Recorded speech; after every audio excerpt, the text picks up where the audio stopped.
Hello everyone, welcome to my YouTube channel. আজকে আমরা আলোচনা করব ক্লাস 11-এর সেমিস্টার 1-এর র্যাপিড রিডার থেকে উইলিয়াম শেক্সপিয়ারের লেখা ম্যাকবেথ নাটকটির MCQ question and answer. Macbeth হলো, তো চলো শুরু করা যাক। আমাদের প্রথম প্রশ্ন, Duncan was the king of. ডানকন কোথাকার রাজা ছিল? ডানকন রাজা ছিল স্কটল্যান্ডের। ম্যালকম এল্ডারসন, ম্যালকম হলো বড় ছেলে, অ্যান্ড ডোনালবেন হলো ছোট ছেলে। Were the son of, Malcolm এবং ডোনালবেন কার ছেলে ছিল? ডানকনের ছেলে ছিল। When Duncan was the king of Scotland, যখন ডানকন স্কটল্যান্ডের রাজা ছিল। ম্যাকবেথ ওয়াজ এ, ম্যাকবেথ কি ছিল? ম্যাকবেথ ছিল থিন, একজন জাগিরদার বা জমিদার বা ভূস্বামী তাকে বলা যেতে পারে। পরের প্রশ্ন, বাই নেচার কিং ডানকন ওয়াজ, প্রকৃতিগত দিক থেকে ডানকনের বিশেষ প্রকৃতি কেমন ছিল?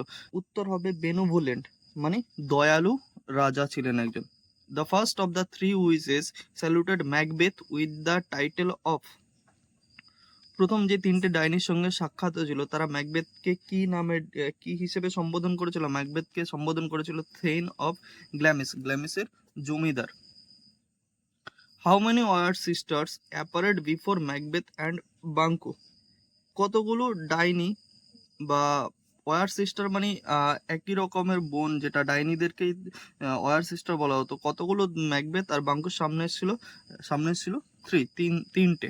দেখো আমাদের পরের প্রশ্ন, the three weird sister have, তিনটে ডাইনি বোনের মধ্যে কি বিশেষত্ব ছিল?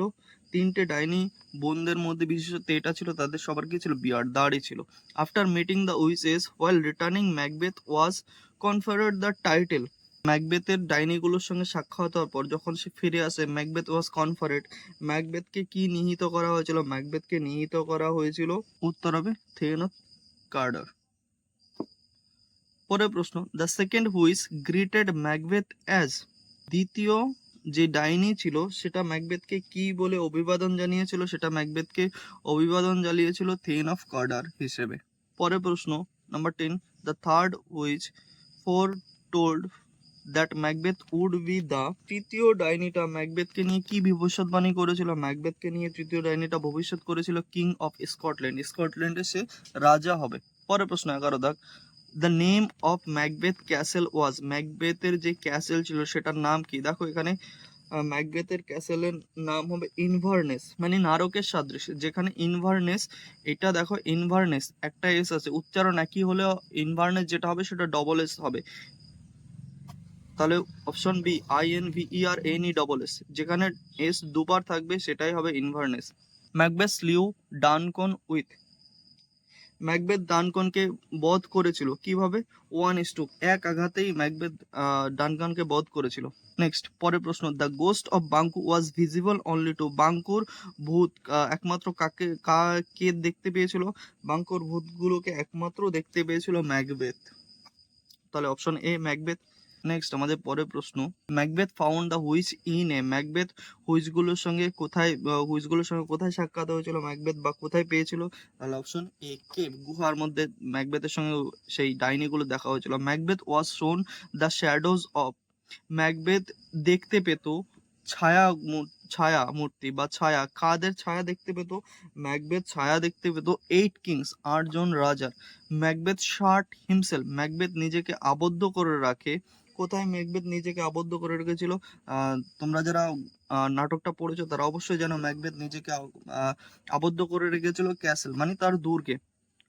Macbeth head was cut by, ম্যাকবেথের মাথাটা কাটা হয়েছিল, বা or Macbeth was killed by, বা ম্যাকবেথ কার দ্বারা বধ হয়েছিল? ম্যাকবেথ বধ হয়েছিল ম্যাকডাফের দ্বারা। নেক্সট আমাদের পরের প্রশ্ন, lady Macbeth was, lady Macbeth ম্যাকবেথের স্ত্রী কেমন ছিল? সে ছিল ইভিল মাইন্ডেড এম্বিশিয়াস ওমেন, মানে মন্দবুদ্ধির উচ্চাকাঙ্ক্ষী মহিলা ছিল একজন, তাহলে option C evil minded ambitious women. পরের প্রশ্ন 19, the prophecy of the witch filled lady Macbeth with, যে ডাইনিগুলো ভবিষ্যৎবাণী করেছিল সেটা লেডি ম্যাকবেথকে ভরিয়ে তুলেছিল কিসে? অ্যাম্বিশন, মানে উচ্চাকাঙ্ক্ষায় তাকে ভরিয়ে তুলেছিল। নেক্সট আমাদের পরের প্রশ্ন, লেডি ম্যাকবেথ সাফারেড ফ্রম, যে লেডি ম্যাকবেথ কিসে ভুগত লেডি ম্যাকবেথ ভুগত সোমনাম ব্লিজম, মানে এটার মানে হলো গিয়ে ঘুমিয়ে ঘুমিয়ে হাঁটা বা ঘুমের মধ্যে হাঁটা।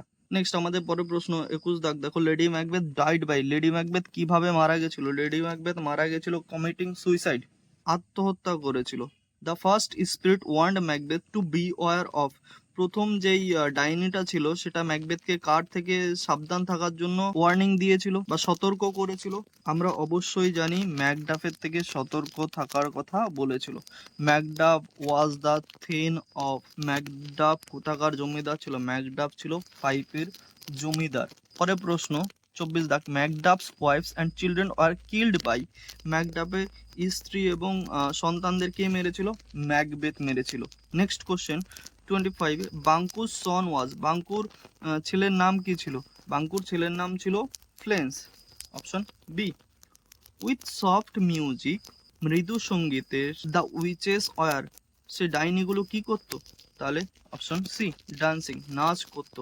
After Duncan murdered Malcolm fled to, ডানকনের মৃত্যুর পর ম্যালকম কোথায় পালিয়ে গেছিল? ম্যালকম পালিয়ে গেছিল ইংলিশ কোর্ট, বা এখানে অপশন দেয়া থাকতে পারে ইংলিশ বা ইংল্যান্ড, ENGLAND, ইংল্যান্ড কোর্ট বা ইংলিশ কোর্ট বা ইংল্যান্ড একই কথা হবে। ডোনাল্ড ফ্লেড, ডোনাল্ড কোথায় পালিয়েছিল? ডোনাল্ড পালিয়েছিল আয়ারল্যান্ডে। নেক্সট আমাদের নেক্সট এবং last question 29, the young and lawful new king, ন্যায় এবং আইনসঙ্গত নতুন রাজা হলো কে? নতুন রাজা হলো ম্যালকম। যদি তোমাদের এতে কারো কোনো প্রশ্ন থেকে থাকে সেটা কমেন্টে জানাবে, আমি অবশ্যই তোমাদের কমেন্টের রিপ্লাই দেবো। Thank you everyone.